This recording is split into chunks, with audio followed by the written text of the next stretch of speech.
guys, the next topic is that about the salt hydrolysis. Salt hydrolysis क्या होता है? It's mainly combination of the salt plus hydrolysis. ये दो combinations का हम साथ इसको पढ़ते हैं, ठीक है। मतलब साल्ट का हाइड्रोलिसिस करना, हाइड्रोलिसिस मतलब कहते हैं पानी के साथ इंटरेक्शन होना किसी भी साल्ट का। अब साल्ट क्या होता है? साल्ट आपका फॉर्मेशन होता है एक एसिड और एक बेस की हेल्प से, या तो फिर वो स्ट्रॉन्ग एसिड या फिर स्ट्रॉन्ग बेस हो, या फिर वीक एसिड या फिर वीक बेस हो, या फिर स्ट्रॉन्ग एसिड हो या फिर वीक बेस हो, या फिर वीक एसिड हो या फिर स्ट्रॉन्ग बेस हो। ये चार केसेस हो सकते हैं आपके साल्ट फॉर्मेशन के, ठीक है। तो सबसे पहले हम देखेंगे कि केस हम पढ़ेंगे साल्ट, हम देखते हैं आपका स्ट्रॉन्ग एसिड का, स्ट्रॉन्ग बेस का हम साल्ट देखते हैं। किसका? स्ट्रॉन्ग एसिड का एंड स्ट्रॉन्ग बेस का, ठीक है। स्ट्रॉन्ग एसिड का एंड स्ट्रॉन्ग बेस का हम साल्ट देखते हैं कि उसका साल्ट फॉर्मेशन होगा क्या। भाई सबसे पहले हम साल्ट देखेंगे, साल्ट के बारे में स्टडी करेंगे, then after its hydrolysis come topic. So first of all you have to be know दो कि साल्ट्स कैसे बनता है and how its becomes and what the formation exist occurring at the time of formation of the salt. So what are things, let's मैंने क्या क्या एक beaker लिया है यहाँ पर, ठीक है। और मैंने क्या किया, एक स्ट्रॉन्ग एसिड लिया है, एक स्ट्रॉन्ग बेस लिया है। तो स्ट्रॉन्ग एसिड आपका क्या होगा?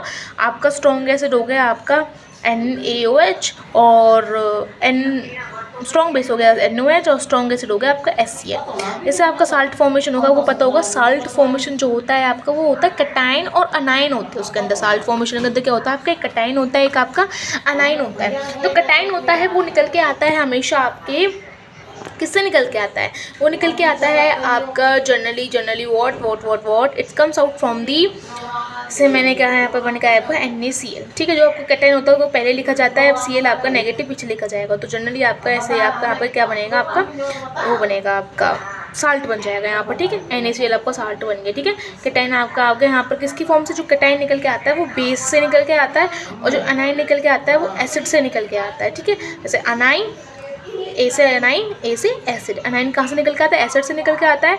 और बेस निकल के आता है आपका, जो कटाइन है वो आपका बेस से निकल के आता है। ये आपका बन गया साल्ट, ठीक है जी। मेरे पास यहाँ पे NaCl आ गया आपका, ठीक है। तो NaCl आपका टूट जाएगा Na+O और आपका Cl नेगेटिव आयंस के अंदर, ठीक है। तो ये आपका सॉलिड होगा, सिंपल सी बात है। ये आपका क्या होंगे? दोनों एक्वस फॉर्म में होंगे, ठीक है।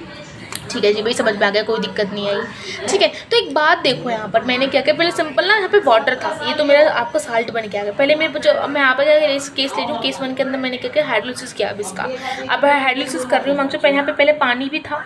पानी में क्या था? आपके H2 पार्टिकल्स थे, जो कि क्या होता है आपके पार्शियल डिसोशिएट होते हैं।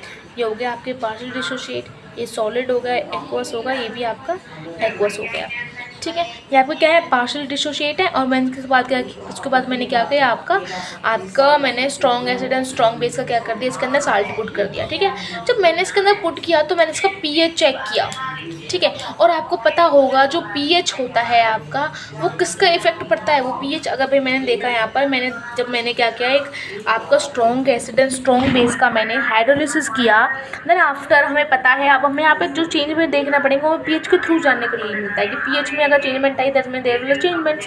तो एक बात बताओ यहाँ पर, आपको पता होगा या तो आपका जो pH चेंज होता है वो या तो H+ आयंस की वजह से या फिर OH नेगेटिव आयन की अफेक्ट होने की वजह से।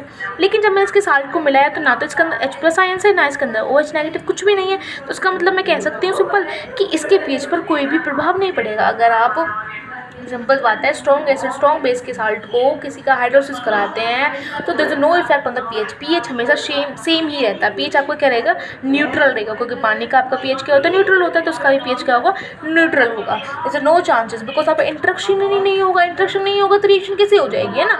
आप कह सकते हो मैम ऐसे भी तो हो सकता है, ये आपका H+ आयन होता है, OH नेगेटिव आयन होता है, तो आपका ये इसके साथ अटैच हो जाएगा, ये इसके साथ अटैच हो जाएगा, मतलब NaOH आपका क्या करेगा, मतलब Na+ है, OH नेगेटिव है, ये इंटरेक्ट करके बना देगा NaOH, एंड H+ आयन है वो क्लोरीन के साथ इंटरेक्ट करेगा, बना देगा HCl। बट ये रिएक्शंस होंगी नहीं, क्यों नहीं होंगी? Because strong acid and strong base formation हो गया। आपको पता होगा strong acid and strong base आपकी डिसोशिएट हो जाता है, it's don't wanted to become an associated form, तो रिएक्शन होगी ही नहीं वो आपकी। इसका मतलब सोल्यूशन आपका क्या रहेगा? न्यूट्रल रहेगा। pH आपका क्या होता है इसके अंदर? 7 हो जाएगा, ठीक है। अब केस 2 लेते हैं। केस 2 के अंदर मैं किसका हाइड्रोलिसिस करा रही हूँ? केस 2 के अंदर मैं हाइड्रोलिसिस कराती हूँ आपका, एग्जाम्पल लेते हैं, मैं स्ट्रॉन्ग बेस ले लेती हूँ और आपका वीक एसिड ले लेती हूँ, ठीक है। मैंने क्या लिया?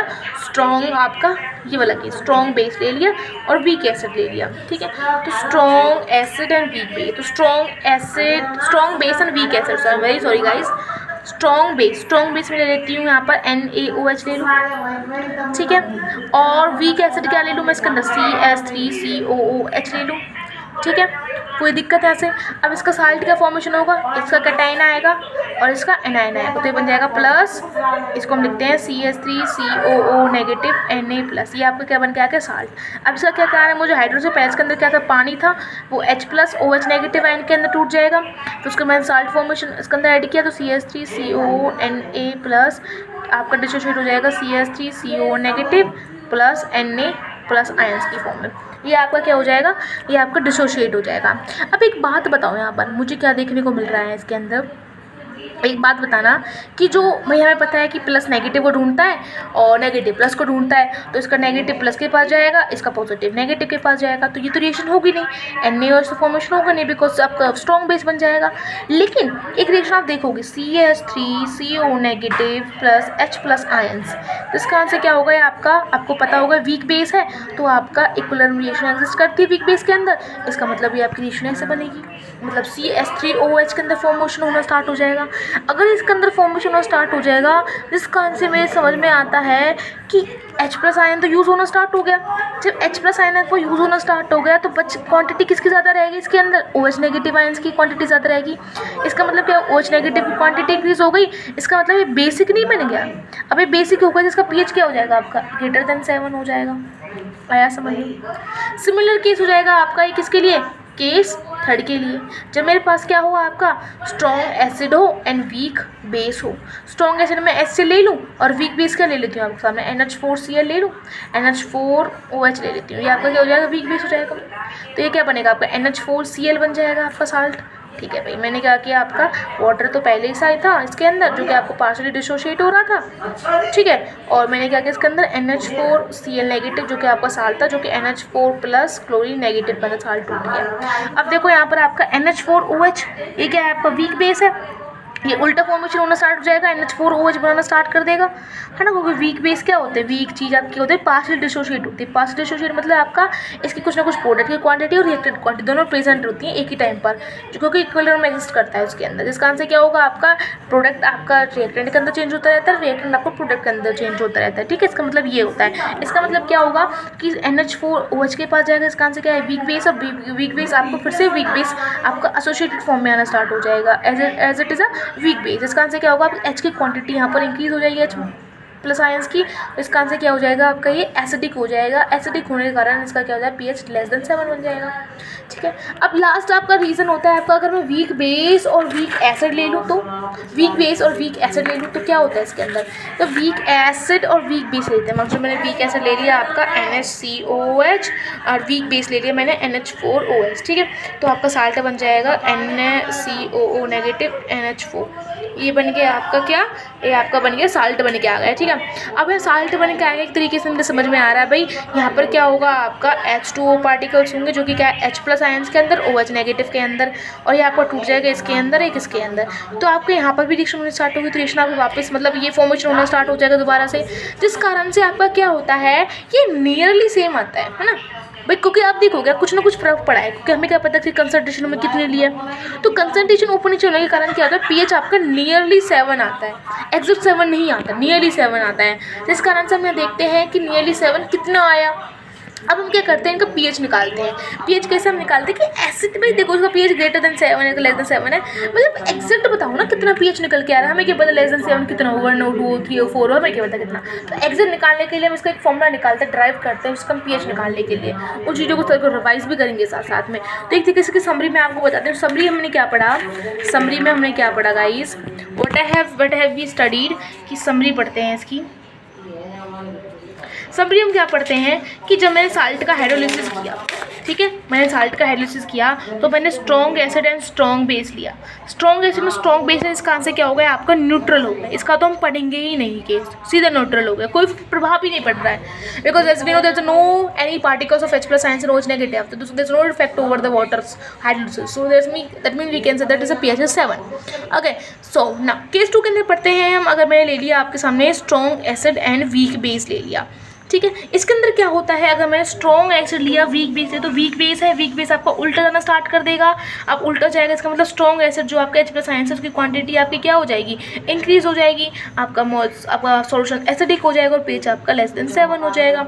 अगर strong base and weak acid ले लेती हूँ तो जिसका वीक एसिड है इसका मतलब क्या होगा, आपके एसिड बनना स्टार्ट हो जाएगा उल्टा आपका। इसका आंसर क्या होगा, जो वीक बेस है उसके मॉलिक्यूल्स क्या H- नेगेटिव आयंस वो इंक्रीज हो जाएंगे, इसका आंसर आपका बेसिक हो जाएगा और pH आपका <7 हो जाएगा। ठीक है गाइस, और सिंपल आपका क्या होगा, साल्ट अगर वीक एसिड हो एंड वीक बेस हो तो आपका क्या होता है, सिंपल आपका न्यूट्रल रहता है, नियरली न्यूट्रल रहता है। ठीक है, नियरली न्यूट्रल रहता है।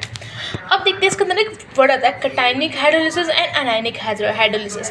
अनायनिक हाइड्रोलिसिस का मतलब क्या होता है, जब अनायंस का हाइड्रोलिसिस होता है, मतलब उसके अंदर मतलब क्या हुआ, जो कैटायंस है वो सारे यूज़ हो गए, ओनली नेगेटिव आयंस आपके वहाँ पर बचे हैं और उसका हाइड्रोलिसिस हो रहा है, पानी से इंटरेक्शन हो रही है इसकी और आपका हाइड्रोलिसिस हो रहा है, उसको कहते हैं हम कैटायनिक और एक अनायनिक। ठीक है, तो यहाँ पर देखो H+ आयंस है आपके, तो यहाँ पर H+ आयंस आपको प्रेजेंट, इसका आंसर आपको कैटायनिक हाइड्रोलिसिस कहेंगे। इसे हम क्या कहेंगे, आपका कैटायनिक हाइड्रोलिसिस, इसे कहेंगे हम अनायनिक हाइड्रोलिसिस। ठीक है, अच्छा जी, अब पढ़ेंगे इसके अंदर पढ़ेंगे हम pH कैलकुलेशंस। pH कैलकुलेशंस को हम पढ़ेंगे, pH calculation of salt hydrolysis of strong base and weak acid. Base पहले का तो न्यूट्रल हो गया, अब दूसरे वाले का केस पढ़ेंगे। ठीक है, अच्छा जी, हमने देखा इसके अंदर strong base and weak acid के अंदर हमने देखा जो स्ट्रॉन्ग बेस था अगर आपका वहाँ पर और वीक एसिड था उसके अंदर, तो जो वीक एसिड था ना वो ही उल्टा बनना स्टार्ट हो गया था, मतलब वहाँ पर ही इक्विलिब्रियम एग्जिस्ट हो रहे थे किसी कंडीशन के अंदर। तो मैं कह सकती हूँ कि यहाँ पर बस किसके आयंस बचे थे, आपके वीक एसिड्स के आयंस वहाँ पर बचे थे। कैसे मैं कह सकती हूँ, आपके पास ये था, ये आपका डिसोशिएट हो रहा था और नेगेटिव आयन प्लस Na+। ठीक है, जो आपका ये आयन थे वो क्या था, H+ आयन के साथ रिएक्ट करके CH3OH नेगेटिव मतलब एसिटिक एसिड बनाना स्टार्ट करे थे। इसका मतलब यही आपकी हाइड्रोलिसिस के बेस अंदर जाएगी, मतलब हाइड्रोलिसिस के मतलब क्या, स्ट्रॉन्ग बेस है, स्ट्रॉन्ग बेस तो फॉर्मेशन नहीं होगा, उल्टा वीक बेस का उल्टा फॉर्मेशन होगा, मतलब एग्जिस्ट आपके किसके करेंगे, मोल्स, इसके मोल्स एग्जिस्ट करेंगे वीक एसिड के, और वो क्या होगा, आपका हाइड्रोलिसिस करना स्टार्ट करेगा। ठीक है, CH3COOH negative plus H2O gives you nothing but CH3COOH plus OH negative ions. यहाँ पर क्या होगा, आपका हाइड्रोलिसिस होगा। ठीक है, और हाइड्रोलिसिस होगा यहाँ पर आपको सिंपल सी बात है, वो वाटर के साथ इंटरेक्ट करेगा और आपका हाइड्रोलिसिस होगा, यहीं पर आपका के इक्विवेलेंट में एग्जिस्ट करेगा। ओके, आपको पता होगा जनरली, आपने दोबारा से मैं बता दूँ एक बार, तो आपका स्ट्रॉन्ग बेस था, स्ट्रॉन्ग बेस मैंने ले लिया आपका NaO, ये ना साल्ट आपके सामने, तो साल्ट आपका ऐसे फॉर्मेशन होगा, सिंपल सी बात है, और वाटर के फॉर्मेशन है यहाँ पर। ठीक है, H+OH नेगेटिव आपके आयंस होंगे यहाँ पर। ठीक है, ये इसके कारण जो CH3 है वो H+ आयंस के साथ इंटरेक्ट करेगा, है ना, ये तो इंटरेक्ट कर रहे हैं, ये आयन से तो इंटरेक्ट करेंगे सिंपल साल्ट का, तो ये आपका हाइड्रोलिसिस एक्सेप्ट करेगा।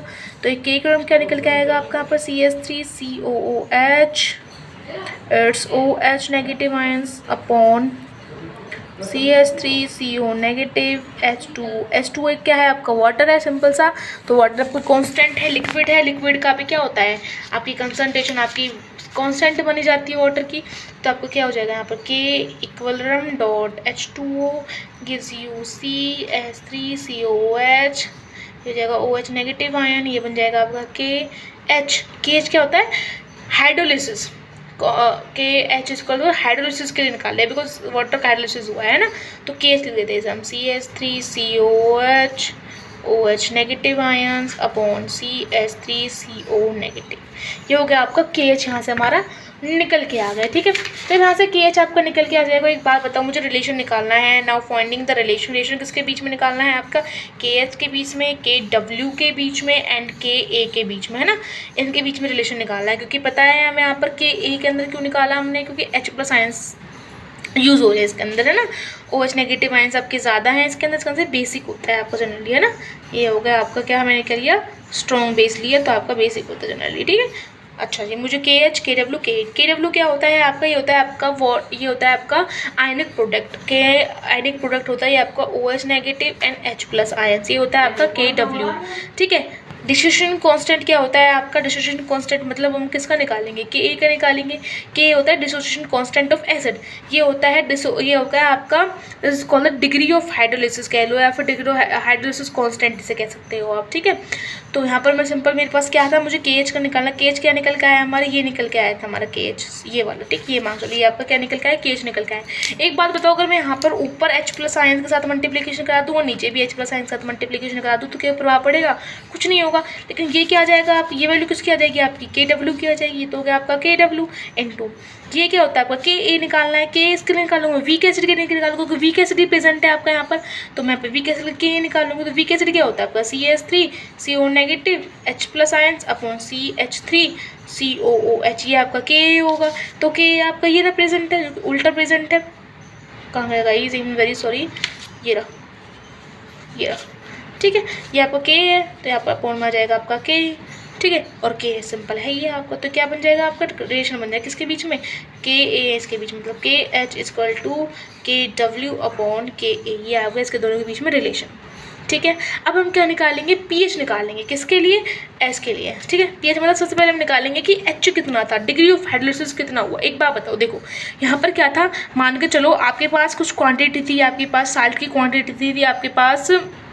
एक एग्जांपल लेके चलते हैं, लेट्स टेक एन एग्जांपल कि मैंने क्या किया, I have an a quantity of what of क्या कहूँ गाइस, एक मिनट को पीछे कराऊंगा, यहाँ कराऊंगा नेक्स्ट टॉपिक को ना। मुझे क्या यहाँ तक समझ में आ गया, के एच बीच के रिलेशन निकल के आ गया।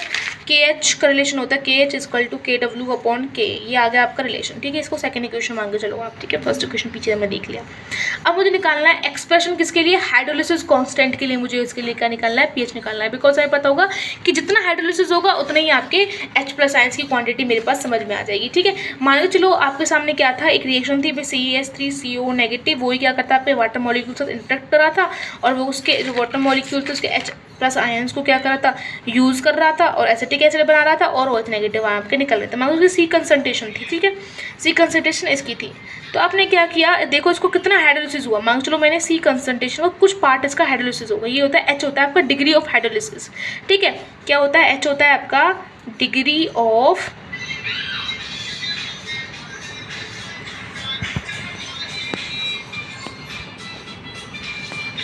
ऑफ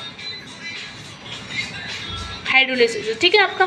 तो मैंने क्या किया, कुछ पार्ट इसका हाइड्रोलिसिस होगा, तो ये भी CH, ये भी CH, ठीक है। यहाँ से मैं KH निकाल लूँगा आपका। KH क्या जाएगा आपका?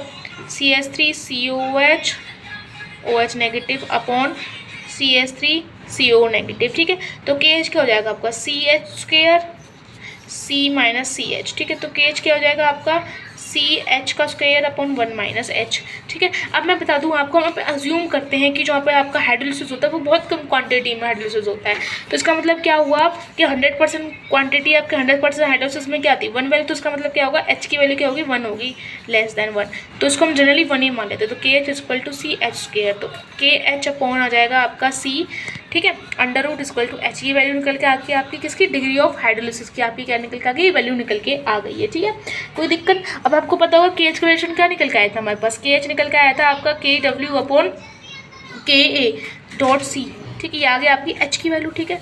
अब एक बात बताओ, हमने OH पढ़ा था, OH नेगेटिव का, भाई यहाँ पे सिंपल सी बात है, क्योंकि यहाँ पे OH नेगेटिव आयंस ज़्यादा है तो बेसिक होता है, तो बेसिकली हम जनरली क्या निकालेंगे? आपका POH निकालेंगे। तो यहाँ पे OH आयंस के हमें वो चाहिए मोल्स, पता तो मुझे कितने मोल्स हैं, इसके आते हैं आपकी CH के कंसंट्रेशन होती है OH नेगेटिव आयंस की।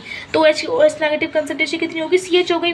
H की वैल्यू कितनी निकल के आ जाती है हमारी? KH अपॉन या फिर कह लो KW upon KA dot C को अंदर लेके जाऊँगी तो क्या बन जाएगा आपका? KW C अपॉन K, ये बन जाएगा आपकी OH नेगेटिव आयंस की कंसंट्रेशन।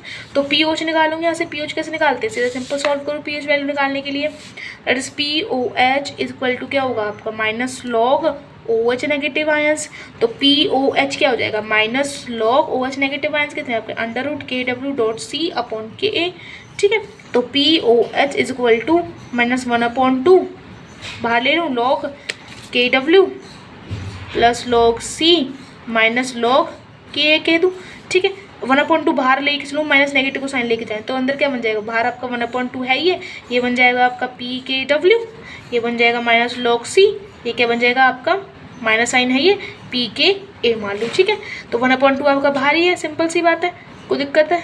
कुछ समझ में आ रहा होगा मेरे हिसाब से, है ना।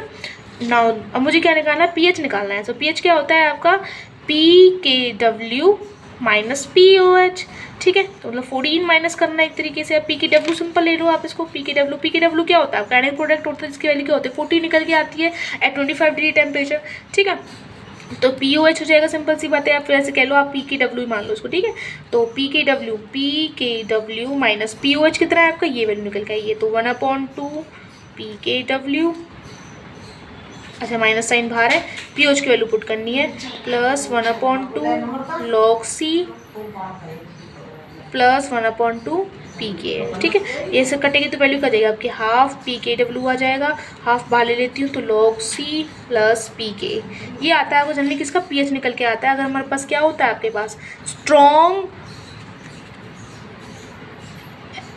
आपका स्ट्रॉन्ग क्या है, आपका बेस है एंड वीक एसिड है। जब आपका ये पीएच निकल के आता है strong base and weak acid आपको डिसोसिएट अंदर एसोसिएटिव फॉर्म के अंदर जाना स्टार्ट कर देगा। इसका अंदर PK निकालें, KW और log C। अब नेक्स्ट केस पढ़ते हैं हम, इसी एक्सप्रेशन निकल के आएंगे हम किसके लिए, स्ट्रॉन्ग एसिड के लिए एंड वीक बेस के लिए निकालेंगे इसको हम, ठीक है। और फिर लास्ट में निकालेंगे। लेट्स डू अनदर वीक, इस वीडियो के अंदर कंटिन्यू करेंगे।